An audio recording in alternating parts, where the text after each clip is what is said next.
धाराशिव शहरात गेल्या काही दिवसापासून दिवसाढवळ्या चोऱ्या होत आहेत। लोखंडी सामान विकण्याच्या बहाण्याने घरोघरी फिरणाऱ्या काही महिला घरांची रेकी करत असल्याचे समोर आले आहे। नागरिकांनी पाळत ठेवून या महिला कोण आहेत हे पोलिसांना दाखवून दिले आहे। तरीही शहर आणि आनंदनगर पोलीस थंड आहेत। पोलीस बघ्याची भूमिका घेत असल्याने नागरिकात तीव्र संताप व्यक्त केला जात आहे।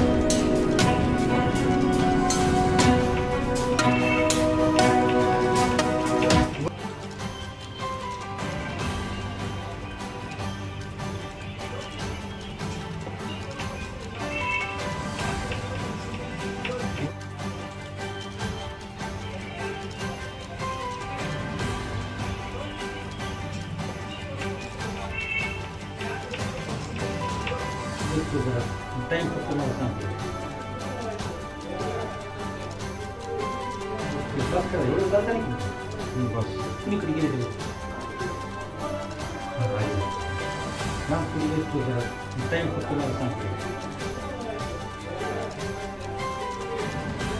बस करा एवढं जाता नाही बस कुणीकडे गेले